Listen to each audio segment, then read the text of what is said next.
salaamaaleykum wa rahmatullahi wa barakaatu mbokki jullit yi maktabu daawa bu jamaati Ibaadu Rahmaan lajnatu taraa'il hilaal ngir ñàkk am xabaar taxoon na ñu jàppoon ni mottali fanweer waaye ginnaaw bi nag ay mbokki jullit dab nañu ak ay xabaar yoo xam ni wane na ni weer wi gis nañ ko ca Bambey ak ca Kaolack kon ci loolu kon dimanche le 1er mai 2022 day nekk bisu korité wa jazakumullahu xeyran. bismillahi rahmani rahim.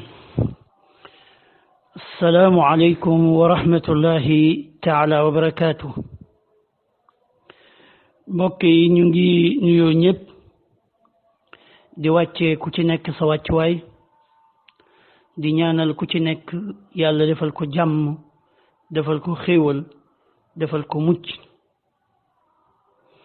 ginnaaw loolu ñu ngi yëkkati suñu kàddu ci ndigalu amiru xaraka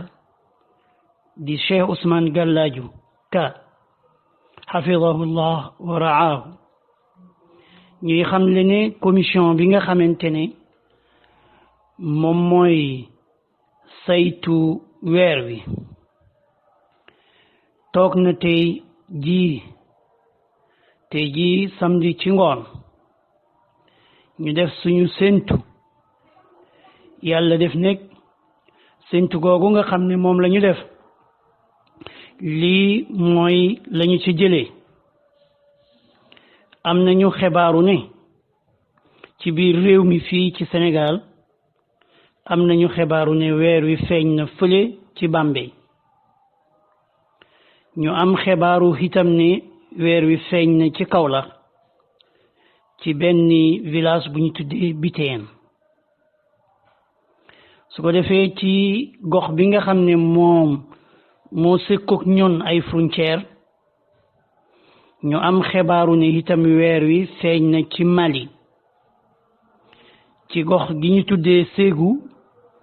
ak gox gi ñu tuddee Massina ak gox gi nga xam ne moom lañ tuddee Yorosso.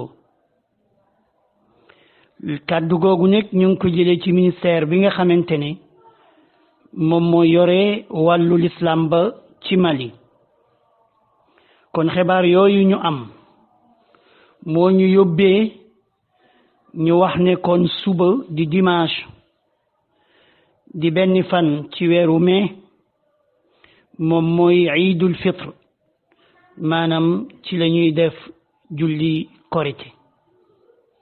ñu ñaan jàkk yi nga xam ne moo topp alfalaah yépp amiru daawa ya fa nekk ñu ubbi jàkk yi kanamu jullit ñi ñëw julli si seen iid bu ñu sañoon nekk ñu xaw a yéexee julli bi ba dem ci 9h30 su ko defee bu boobaa ñu daal di def julli gi. kon mbokk yi lii mooy xibaar bi nga xam ne yëkkati nañu ko jëme ko ci mboolem jullit ñi ñuy ñaan yàlla nangul ñu suñuy koor ñuy ñaan yàlla jéggal ñu suñu bàkkaar ñuy ñaan yàlla teg ñu ci siraatul mustaqim defal ñu xéewal defal ñu mucc defal ñu ay weeru koor yu bare ki doon wax mooy seen mbokk Alxasan Diouf. asalaamu aleykum wa rahmatullahi taala wa barakaatu.